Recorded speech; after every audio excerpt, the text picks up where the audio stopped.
인사 말씀씩 부탁드리겠습니다. 네, 안녕하세요. 저는 뉴노멀을 연출한 정범식이라고 합니다. 반갑습니다. 꽉 채워주셔서 너무 감사드리고요. 저희 자랑스러운 배우분들 소개시켜드릴게요.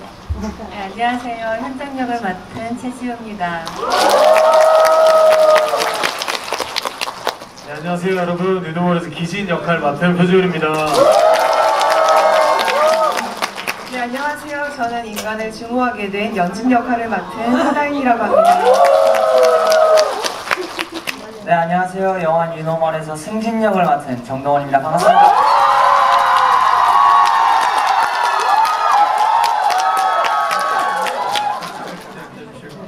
진행하도록 하겠습니다. 오늘 열기가 굉장한데요. 사실 잠실에 걸리고 있는 한국 시리즈보다 여기가 훨씬 더 대단할 것 같다는 생각이 듭니다. 일단 이 영화를 다들 어떻게 보셨나요? 소리가 안 들려요. 잘 안 들려요. 아, 네네. 다들 이 영화를 어떻게 보셨을까 굉장히 궁금한데요. 일단은 뉴노멀이라는 제목 자체만으로도 많은 분들이 지난 몇 년간의 어떤 경험들을 떠올리지 않았을까라는 생각이 듭니다. 저희가 뭐 화해자 거리두기라던가 뉴노멀 같은 단어가 사실 굉장히 익숙하지 않았는데 지난 몇 년 사이에 굉장히 이런 단어들이 우리 생활 안으로 들어왔죠. 그래서 이런 생활 자체가 어떤 영화적인 장르에 영향을 주지 않을까라는 생각을 했습니다만 어쩌면 이 영화가 그런 어떤 실태를 반영한 첫 번째 영화처럼 보인다라는 생각도 듭니다. 그런 측면에서 감독님과 배우분들에게 이 영화에 관련된 어떤 질문들을 많이 드릴 수 있을 것 같다는 생각이 드는데요. 일단은 그 뉴노멀이라는 그 제목 자체를 처음 구상하신 이유가 사실 궁금하기도 합니다. 그래서 정범식 감독님께 처음으로 좀 질문을 드리고 싶은데요. 이 영화가 이제 원래는 원제는 흐름이었다고 들었거든요. 근데 흐름이라는 제목 자체가 원래는 토리하다라는 그 일본 드라마에서 좀 따온 것으로 알고 있어요. 그 토리하다라는 제목 자체가 원래는 흐름이라는 의미로 알고 있고요.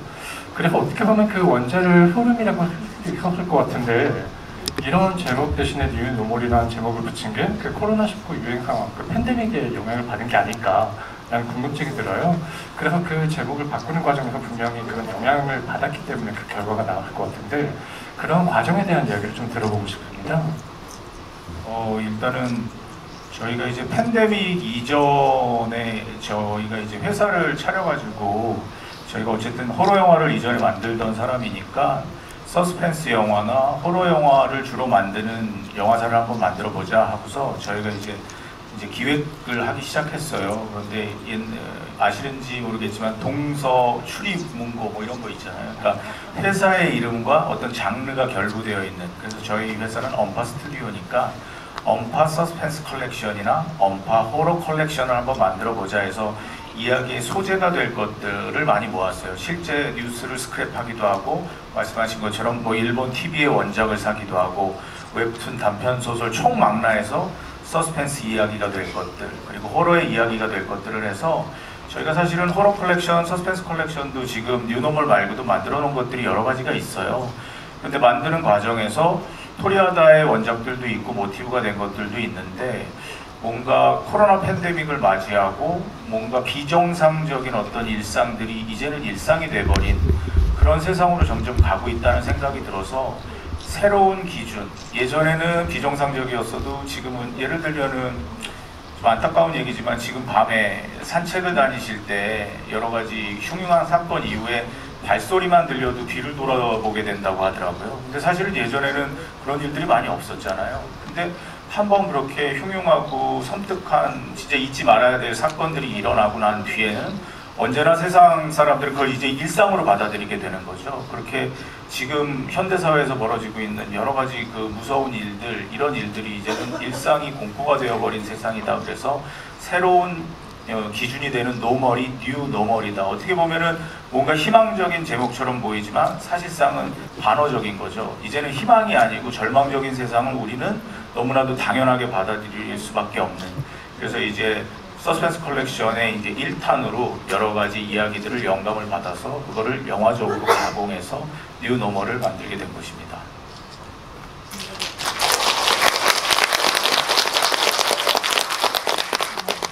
네, 좋은 답변 감사합니다. 말씀하신 대로 뉴 노멀은 지금 새로운 어떤 일상을 반영한 듯한 작품인데요. 그래서 그런지 몰라도 영화를 끝난 다음에 보면은 현실을 바탕으로 구상함이라는 그 자막이 뜨죠. 그래서 결국에는 이런 현실을 반영한 결과라는 것을 알게 될 수 있는데 흥미로운 건 이 뉴 노멀이 6가지 챕터로 구성되어 있지만 결국 하나의 세계 속에서 일어나는 어떤 공통의 이야기라는 사실을 좀 인지하게 된다는 겁니다. 그 6명의 인물이 각각의 어떤 이야기로 갈라져 있는 것 같지만 그 안에는 느슨하게 뭔가 중첩되어 있는 인물이 있고 그러므로 우리가 각자 분열되어 있는 세계를 살고 있는 것 같지만 결국은 한 세계 안에서 뭔가 많은 어떤 정보를 공유하고 있다라는 것을 이 영화가 좀 보여주고 있는 것 같아요. 그런데 흥미로운 게 감독님께 하나만 더 질문을 드리자면 이 영화가 그런 6가지 어떤 현실을 모티브로 구성됐다라는 걸 마지막에 말씀해 주시는데 그렇다면 영화에 반영된 구체적인 실제 사건이 있었을지 그것도 좀 궁금합니다. 사실 우리가 영화를 만들어 놓고 놀랐던 게 저희 신림동 사건이라든가 서현역 사건 이전에 저희는 영화를 만들어 놓은 상태였거든요. 근데 여기서 이제 서스펜스라는 저희 영화가 서스펜스 영화를 표방하고 있잖아요. 정통 호러라기보다 또 귀신이 나오거나 뭐 초자연 현상이 나와야 되니까. 근데 이 서스펜스에 대한 정의를 찾아봤더니 죽음의 가능성이 가까이 있는 것을 장르적으로 서스펜스라고 하더라고요. 백주대낮에 길을 가는데 나를 모르는 사람이 나에게 흉기를 휘두르고 내가 인도로 걸어가고 있는데 차가 나를 덮치고 그리고 백화점에 쇼핑을 하러 갔는데 어떤 사람이 막 칼을 휘두르는 세상이라는 거는 죽음의 가능성이 너무나도 가까이 있다라는 생각이 들었고 그렇다면은 우리가 살고 있는 세상이 어떻게 보면 평화로워 보이지만 언제 어떤 사건이 일어날지 모르는 서스펜스적인 세상이 아닌가라는 생각을 했어요. 그러다 보니까 이런 사건들이나 이런 것들을 뉴스릴에 배치를 하고 그리고 있었던 이야기들 중에 뭐 원작이 있건 저희가 개발했건 그것들이 지금 일어나고 있는 사건들과 비슷하게 근데 사실은 저희가 그 일이 일어났는지는 정확히 이유를 모르잖아요. 그래서 이번 영화 같은 경우에도 딱 여러분들이 길 가다가 마주칠 수 있는 사람들을 그냥 쳐다보듯이 주인공에 대해서 너무 자세히 알지 않고 사실 배우분들도 연기할 때 제가 자세한 정보를 잘 안 드렸어요. 그냥 본인의 삶만 살 수 있도록 했고 그리고 이제 기자님 말씀하신 것처럼 이 연결에 대한 건 어떻게 생각하냐면 다들 핸드폰 이제 여시면 SNS에 친구분들이 엄청나게 많으시잖아요. 근데 저만 해도 윗집 아랫집에 누가 사는지 모르거든요. 그리고 이웃이 누군지도 몰라요. 근데 이게 되게 어떻게 보면 말이 안 되잖아요.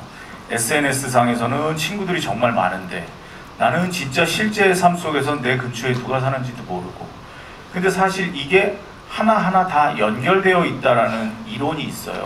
케빈 베이컨의 6단계 법칙이라는 건데 이게 뭐냐면 지구상에 있는 모든 사람들이 6단계만 거치면 서로 다 연결되어 있는 사람이라는 법칙이 있거든요. 그러니까 아까 서스펜스라는 그 키워드죠. 죽음의 가능성이 가까워진 지금의 이 세상 그리고 방금 얘기한 그 6단계 법칙처럼 우리는 어쩌면 다 한 단계 한 단계 건너면 연결되어 있는 사람일 수도 있다. 그러니까는 사실 세상에서 벌어지고 있는 이런 끔찍한 일들이 남의 일이 아니라 어쩌면 나 또는 나와 관계된 사람들이 일 수도 있다라는 식의 영화를 여러분들과 한번 장르적으로 나누고 싶어서 이 영화를 이렇게 만들게 됐습니다.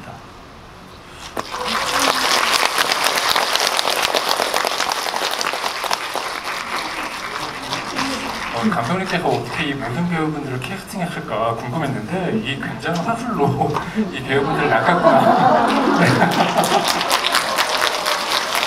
너무 잘하시군요.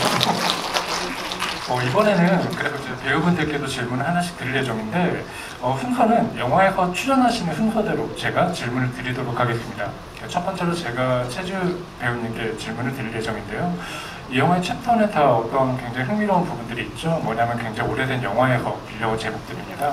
예를 들어서 최지우 배우님께서 이제 처음 등장하시는 그 M이라는 챕터 있잖아요. 그럼 31년도에 이제 나왔던 프리츠랑이라는 굉장히 거장 감독이 만든 작품이에요. 그래서 실제로 영화사에서 사이코패스 캐릭터가 거의 처음으로 나온 영화다. 이런 얘기가 나오는 거의 유흥 영화로서는 거의 최초의 영화입니다.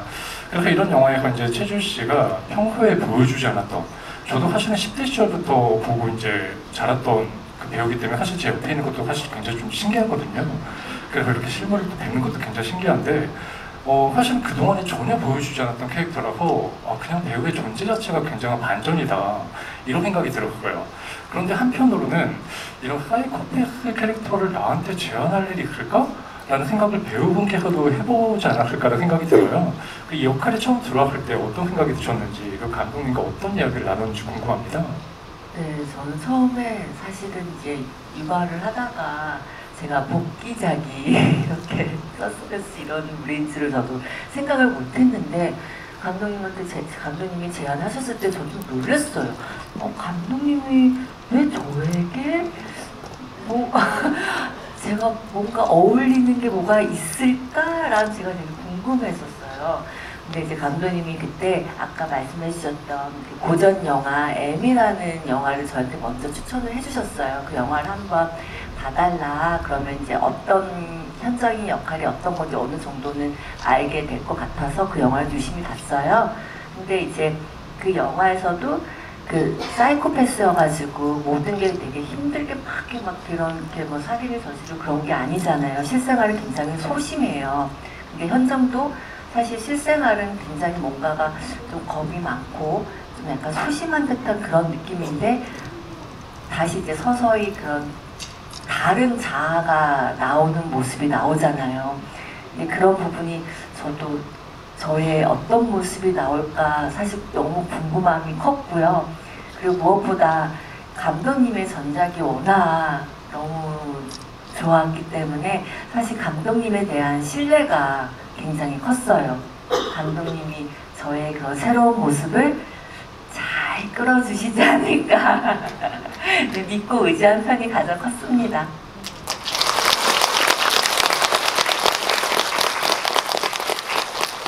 표현하실 때마다 이렇게 박수를 쳐주시는 게 약간 콘서트장이고 굉장히 부담스러웠는데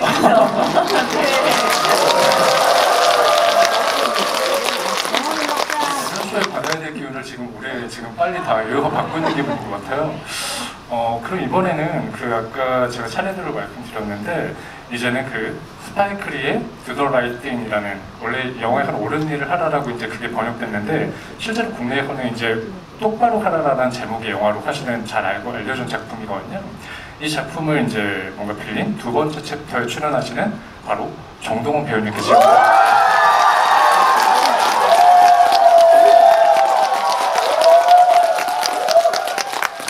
저 질문 잘못하면 오늘 집에 못 갈 것 같아요. 맞아요.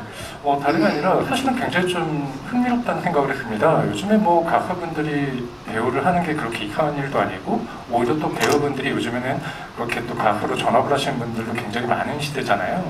그런데 이제 흥미로운 건 어떻게 보면 이 영화에서는 또 실제 본인의 나이와 비슷한 10대 캐릭터를 연기하기도 했고 그런 측면에서 굉장히 또 그 캐릭터에 대한 이해도가 높지 않았을까라는 생각도 듭니다만 궁금한 게 있어요. 왜냐면 이 캐릭터가 사실은 굉장히 좀 공경에 빠진 노인을 구해준 역할이잖아요. 그렇기 때문에 보통 이런 경우는 이 캐릭터가 좀 복을 받아야 되고 좀 상황이 좀 잘 돼야 될 텐데 아니 이럴 수가 있나. 이런 인류애가 떨어지는 결말을 이제 본인이 연기를 해야 되거든요. 어떠셨던 것 같아요? 이 캐릭터가 이런 상황에 빠지는 것에 대해서 내가 좀 어떻게 또 받아들이면서 연기를 해야 되나 그게 좀 궁금했습니다. 네, 그러니까요. 이제 저도 그게 승진이가 착한 일을 옳은 일을 했는데 왜 그렇게 됐을까? 저도 이제 좀 의문이긴 한데요. 근데 이 승진이가 이제 할머니를 도와주면서 그러면서 옳은 일을 했지만 이게 꼭 옳은 일을 안 했다고 해서 꼭 그런 일이 일어나는 것도 아니고 옳은 일을 했는데도 그런 일이 일어날 수 있는 거고 그게 현실에서도 이렇게 마주칠 수 있는 그런 상황이잖아요. 그래서 그게 뭔가 승진이가 그렇게 되는 것 자체가 되게 반전인데 그게 되게 현실적으로 이렇게 와닿게 만들어주는 것 같아요. 그런 장면들이. 그래서 저는 일단 저도 승진이가 그렇게 된 거는 왜 그랬는지 잘 모르겠지만 감독님한테 저도 좀 물어보고 싶긴 한데요. 일단 되게 저는 그런 쪽으로 현실적으로 이렇게 더 와닿지 않았나라고 생각을 하고 있어요. 네. 나도 그런데.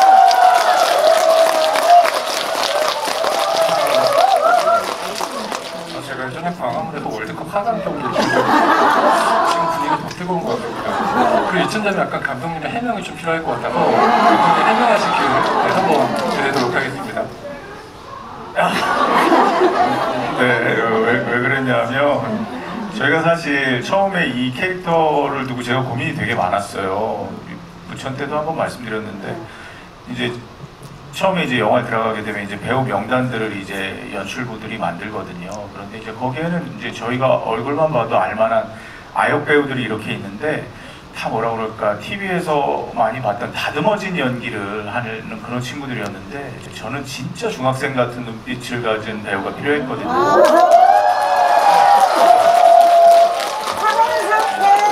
뭔가 이렇게 진짜 그렇잖아요. 그 나이 또래 아이들을 보면은 어떤 때는 세상에 대한 호기심이 있지만 또 어떤 때는 세상에 대한 두려움이 있고 그리고 어떤 거를 하자고 할 때는 머뭇댐과 이렇게 말 못하고 쭈뼛거림이 있는데 제가 볼 때 동원이가 건물 앞에서 이럴 때 그런 할머니가 들어가자고 할 때 막 어색하게 웃으면서 쭈뼛대는 그런 표정들이 정말 리얼하게 잘 나왔다고 생각합니다. 제 선택이 틀리지 않았다라고 생각이 들었는데 그 이제 마지막에 동원이 얘기한 거에 저도 동의를 하는 게 착한 일을 했다라고 해서 착한 결과가 나오는 거는 조금 안타깝지만 이야기 속에 존재하는 경우가 대부분이라고 생각이 되고 정말 마음을 먹고 내가 옳은 일을 해봐야지라고 했을 때 오히려 반대의 결과가 오는 것이 세상의 이치에서 보면 그게 좀 더 리얼하게 바라봐지더라고요. 그리고 아까도 말씀드렸다시피 이 영화는 서스펜스, 그러니까 죽음의 가능성이 가까이 있는 세계를 다루다 보니까 동원이의 엔딩이 그렇게 된 거고 사실 동원이의 엔딩은 정확하게 보여지지 않고 그냥 입만 막은 채로 들어갔잖아요. 못 들어갔어요. 네, 제가 볼 때 어머니들이 걱정을 많이 하실 것 같아서 제가 사실은 영상을 찍으려고 했었어요. 어떤 엔딩을 찍으려고 했었냐면 나중에 이건 영화에 들어가지 않고 이제 인터넷이나 이런데 막 이제 원하실 때 보여드리려고 동원이한테는 얘기를 한 건데 거기 이제 문신한 그 형님들이랑 할머니 앞에서 동원이가 즐겁게 노래를 부르고 있는 장면. 저는 이제 원망하시거나 너무 걱정을 하실 때 아니다 사실은 이런 쿠키 영상이 있다라고 했는데 저희가 그 촬영 일정이랑 그때 코로나 때라 너무 이 섭외가 어려웠었어요. 그 장소가. 그래가지고 고기 촬영은 못했는데 그런 시나리오가 있었다라는 것은 이 자리를 빌어서 말씀을 드리고 싶습니다. 시민은 살았다고 합니다.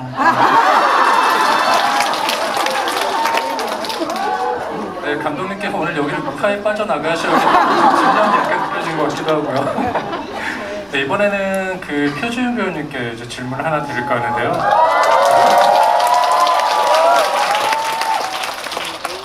표지윤 배우님께서 또 출연하신 그 5번째 챕터 피핑톰이죠. 피핑톰에 대한 설명을 좀 드리자면 이 작품은 1960년대에 개봉한 작품이고요. 국내에 흔히 저주받은 카메라라는 제목으로 사실은 나왔습니다. 네, 이 피핑톰에 어떤 기원이 있는데요. 그 고디바, 우리가 잘 아는 어떤 그 초콜릿 브랜드죠.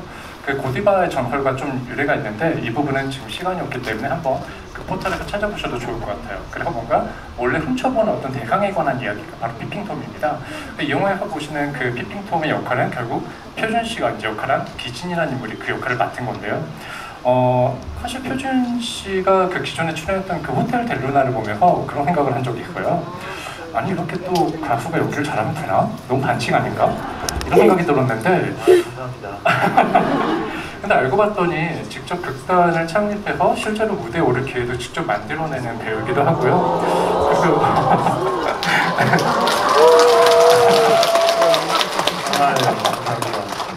네, 굉장히 나름대로 본인의 어떤 배우로서 연기적 기반을 닦아오려고 스스로 노력하는 배우더라고요. 저는 사실 신서유기도 굉장히 즐겨봤기 때문에 이 배우의 어떤 재밌는 모습만 혹은 연예인으로서 재밌는 모습만 많이 익숙하셨겠지만 배우로서 정말 노력을 많이 하는 배우로 알고 계시면 좋을 것 같습니다. 굉장히 궁금한 측면이 있어요. 사실은 어떻게 보면 기존의 연예인으로서 그리고 가수로서도 왕성하게 활동을 하고 있는데 배우로서 이렇게 뭔가 자신의 연기를 보여주고자 하는 어떤 의지가 굉장히 좀 흥미롭더라고요. 그래서 연기의 매력이 무엇이라고 생각하시는지 그게 좀 궁금했습니다. 일단 너무 좋은 얘기를 많이 해주셔가지고 일단 감사하다는 말씀 드리고 싶고요. 뭔가 제가 이제 이번에는 또 영화로는 처음 여러분들이랑 이제 가까이서 이렇게 마주할 수 있는 기회가 여러 번 접하게 되는 것 같은데, 제가 일단 공연에 매료되고 이제 좀 그 극단을 만들고 싶다고 생각을 하게 된 계기가, 처음 이제 제가 관객으로 옛날에 이제 관객 모독이라는 연극을 처음 봤었었는데, 그때 이제 그 배우들한테 얻은 에너지가 저한테 엄청나게 세게 기억이 됐던 것 같아요. 그래서 나도 나중에 저렇게 관객 여러분들한테 내가 주는 에너지, 내가 연기함으로써 그 에너지로서 저분들한테 어떤 되게 좋은 에너지를 전달해 드리고 싶다, 이런 생각이 되게 깊게 박혀 있었어서 제가 이제 중학교 때 막 연기학원 가고 고등학교 때도 이제 영영학과로 가려고 지원을 했었던 것 같습니다. 또 그래서 이제 좋은 저라는 사람으로 제가 전달해 드릴 수 있는 저의 표현법으로 여러분들에게 좋은 에너지를 드릴 수 있다는 게, 그게 좀 제가 가장 연기할 때 어떤 그런 좋은 기분을 느끼는 것 같습니다.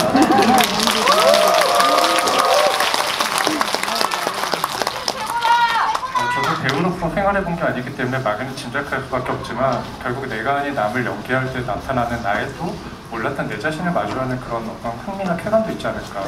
결국 연기를 하시면 하실수록 나를 더 잘하는 게 어떤 기회가 되지 않을까, 이런 생각을 막연하게 해봅니다. 이번엔 또 하다인 배우님께 질문을 드릴 예정인데요. 하다인 배우님은 마지막에 그 개같은 네임펜이라는 챕터에 나왔죠. 이 제목은 사실은 라스알 스트롬의 굉장히 유명한 원작 스웨덴 영화입니다. 그래서 이 작품에서도 이제 어떻게 보면 그 원제를 따서 이 영화에는 그 캐릭터에 갖다 붙인 것 같은데, 아까 하다인 배우님께서 세상을 뭔가 굉장히 영세하게 된, 굉장히 지무하게 된 캐릭터를 연기했다, 이런 말씀을 앞에 잠깐 주셨죠. 그런데 사실 어떻게 보면 지금 제 옆에 감독님 옆에 앉아 계신 네 배우 중에서 뭐 최지우 배우님이나 표지훈 배우님이나 정동원 배우님은 어떻게 보면은 재발견 같은 느낌이라면, 하다인 배우님은 이 영화 안에서 뉴노멀의 어떤 발견이 아닐까라는 생각이 드는 배우입니다. 그래서 굉장히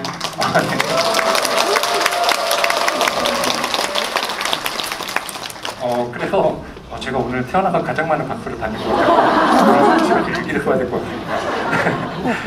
그런데 그래서 결국 이 영화를 통해서 가장 또 강한 어떤 인상을 남기는 기회가 되지 않을까라는 생각이 드는데요. 사실은 뉴 노멀이 첫 번째 장편 영화 출연작인 걸로 알고 있어요. 그래서 어떻게 보면 과거에 흥미로운 게, 원래는 그 전에 다른 영화 오디션으로 정범식 감독님을 만난 것으로 알고 있는데, 그 오디션에서 남긴 인상으로 뉴 노멀 캐스팅 제안이 들어왔다고 들었습니다. 그리고 이 영화로 또 극중 캐스팅, 그 역할을 연신한 역할을 맡기 위해서 한 8kg 정도 또 체중 감량도 하셨다는 얘기를 들었고, 굉장히 많은 노력을 기울였다고 들었어요. 그래서 어떻게 보면 이 영화를 결국 실제로 나의 모습을 스크린에서 보는 그 감정이 어땠을지, 그리고 이렇게 또 영화를 봐주신 관객과 마주하는 그 순간의 또 감정이 어떨지 사실 굉장히 또 궁금합니다. 사실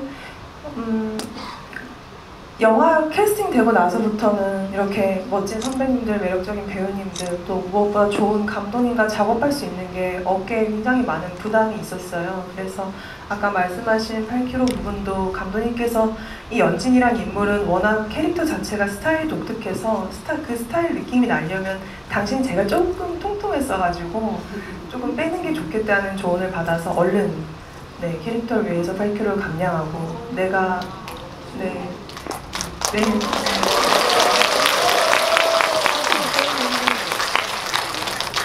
제가 할 수 있는 일은 오로지 준비, 그냥 내외적으로 준비할 것밖에 없다라고 생각을 했었고요. 그래서 연진 캐릭터 위해서 그 편의점 가서 한번 포스기도 좀 익숙해지려고 노력도 해보고, 이렇게 이 좋은 배우님들 사이에서 누가 되지 않기를 기도하면서 그렇게 연기를 했어요. 그러고 나서 극장에서 보니까 되게 인물들이 한 명 한 명 다 고립되어 있는 게 무언가 외롭고, 감독님께서도 저한테 다른 어떤 배우님들의 것들을 분석하지 말고 오로지 너의 삶을 살면 영화는 감독인 내가 알아서 연결을 시키고 현실을 반영을 하겠다라는 말을 들은 적이 있거든요. 그래서 저는 감독님만 믿고 캐릭터를 준비를 했었는데, 영화를 보니까 정말로 저의 인생을 살고 보니까 진짜 현실이 좀 담겨있고, 끝에 말세다 말세, 약간 이런 말이 저는 나오더라고요. 그래서 저희 영화도 아마 웰메이드 말세 스릴러 이렇게 되지 않았나 싶어요. 그래서 소감 같은 경우에는 무엇보다 영광이었고 이렇게 제가 첫 장편 스크린 데뷔작으로 이렇게 어떻게 보면 좀 깊기도 하고 독특하기도 하고 한국에서 많이 본 적 없는 캐릭터를 할 수 있어서 너무 감사하고 또 제 인생에서 제가 연기를 앞으로 할 수 있을지 뭐 할 수 없을지 모르겠지만 기억에 많이 남을 캐릭터인 것 같습니다. 네. 감사합니다. 앞에서도 이미 이야기했지만 감독님께서 이 많은 배우들을 어떻게 모았을까 생각했는데 결국에는 아까 우리가 이 자리에서 증명했죠. 언변이 정말 탁월하시구나. 한분이 정말 대단하시다 생각을 했는데 그럼에도 불구하고 한번 여쭤보고 싶습니다. 이렇게 또 굉장히 많은 배우가 필요한 영화이기도 하거든요. 어떻게 보면 그 6명의 시선으로 들려서 하나의 세계를 뭔가 순환하는 듯한 이야기이기 때문에